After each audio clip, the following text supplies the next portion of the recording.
What did you appreciate more about yourself or have come to love more about yourself during quarantine?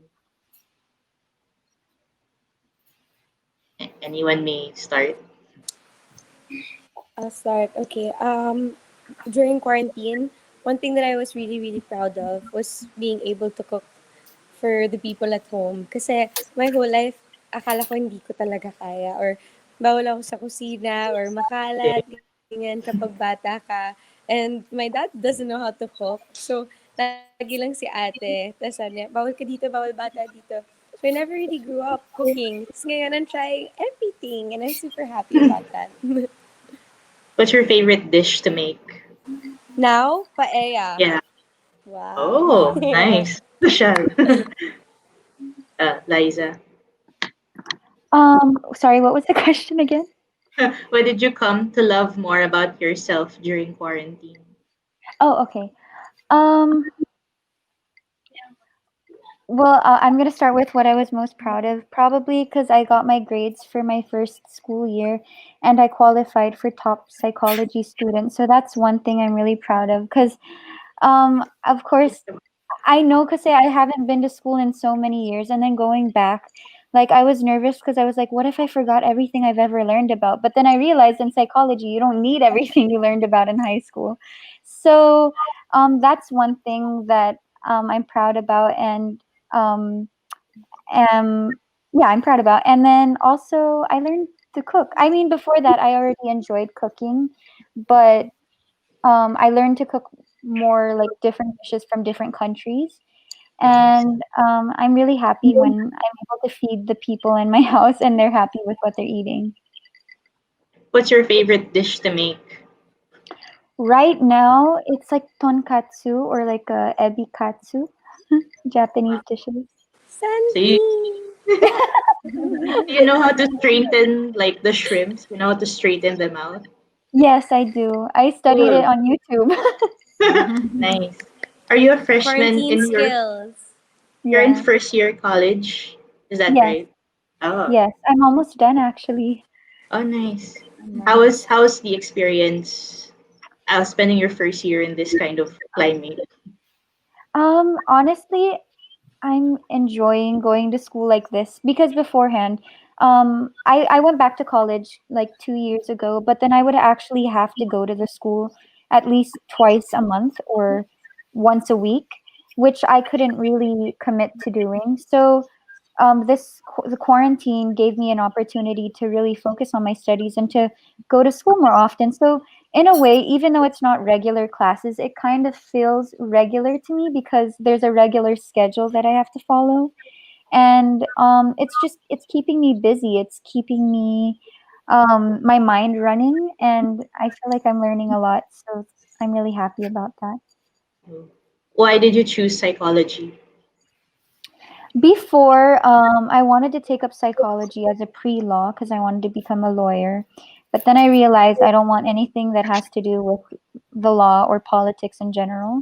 So now I just want to be a counselor. I want to help people, especially in the abnormal psychology side. I want to deal with people that have severe mental health conditions. Good luck. Thank you. For Miss Riza naman, what did you love about yourself more during quarantine? Um, kasi before, since work ko nga content creator and it's about engaging with the community, I think nagpile yung kind of the negative stress, pero I don't really address to negativity. So I'm like always like, oh, it's okay, never mind, never mind. Pero in some ways, pumapasok pala siya in your system, na-absorb mo siya, and it just piles up. And then nung quarantine with all of what sa lahat na nangyari, bigla siyang one day inatake ako ng anxiety on cam. It was actually in one of my vlogs. Talagang bigla ako nag-sweating, everything. Like, kitang-kita sa camera yung anxiety. And I was like, oh my God, sabi ko, I need to take a break. Just parang hold lang. And then, when I presented myself, yung a more vulnerable side of myself, doon nila parang, oh, na-appreciate nila yon napakita ko yon sa camera, and then they were able to relate to it. And I was able to appreciate that side of me because nung before pre-quarantine na parang hindi ako mahilig sa private life or vulnerable side na ipakita ko lahat. Always like, let's do makeup tutorials, let's do makeup vlogs, and I will teach you, and I will teach you. It's always like me giving. But when it was time na parang ako yung more on, I cannot give pa, or parang I'm not yet whole. Whole talaga. I cannot give my 100%. They let me. So it's appreciating the community that I have and the importance. And I was able to connect with them again in a more personal level. Yung hindi creator and audience lang. It was more of like we as a family and a community. And that I appreciate na because especially sa quarantine, wala tayo masyadong makausap. Na-appreciate ko yung communicating with other people more because nung dati talaga minsan I'd rather not because, rest, not work, wag mo na mag-work. Ngayon, I learned to love it na and hindi na nag-lessen yung stress and anxieties ko. What would you say is a stereotype or a negative image about beauty bloggers that you want to break?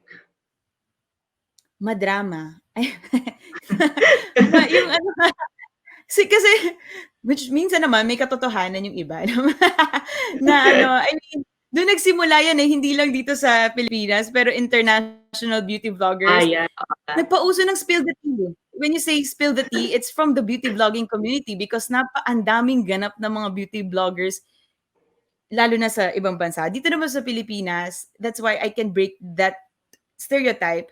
Dito sa Philippines, not so much. Meron, for sure. Pero most of the beauty vloggers that I know are good friends. They support each other. They empower each other. And even ako, with my beauty vlogger friends, we are like in group chats, like talking or debating about politics. Yung mga akala nila siguro na hindi, yung mga beauty vloggers na beauty lang, ayaw makihalo sa mga pressing issues ng bansa.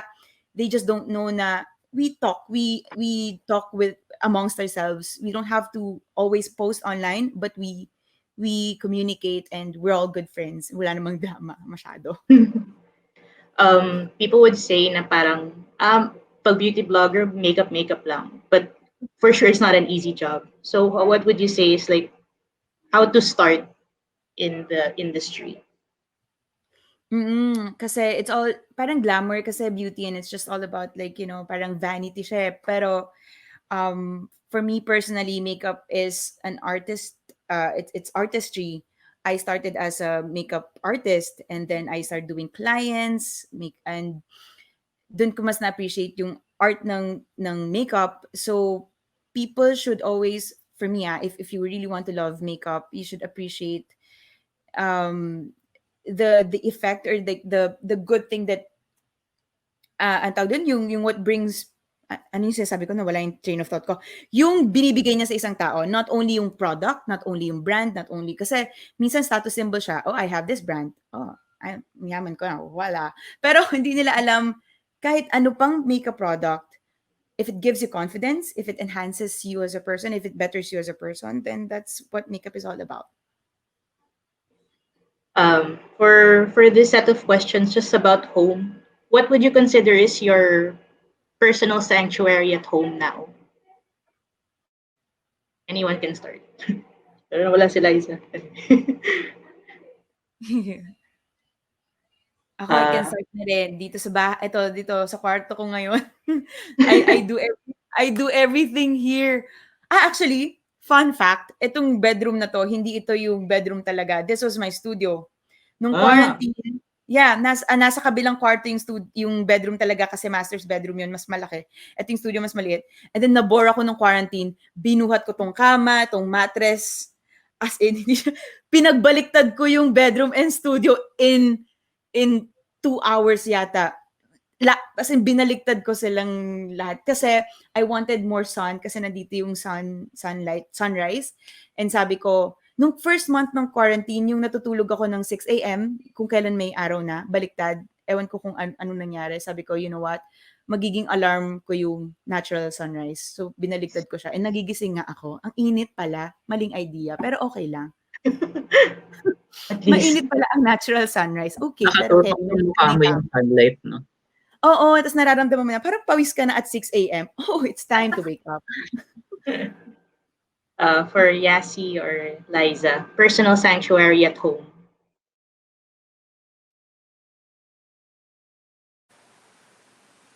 I think Liza is lagging. Oh no. Sige, siguro me muna. I have a little like snooker office beside my bedroom. And that's where I learned how to play the guitar, and that's where I do most of my work. Kahit wala, lahat kahit mayroong makeup area, nililipat ko doon ako nagme-makeup. I think I posted it for my birthday. It's that brown couch, and that's where I get to play with my dogs and everything. So that's my little area. Uh, Yassi, if I may ask, because I'm sure it's a tougher year this year. How have you and your sister been coping? We just try to make everything still positive. Kasi po, ang hirap.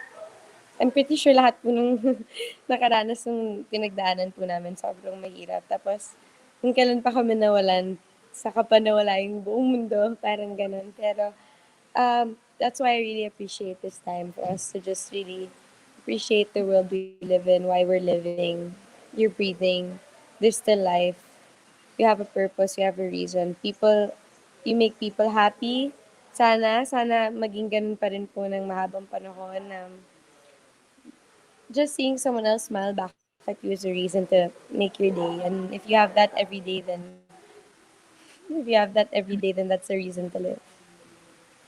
Nanibago ka ba going back to work after 2 months, 3 months?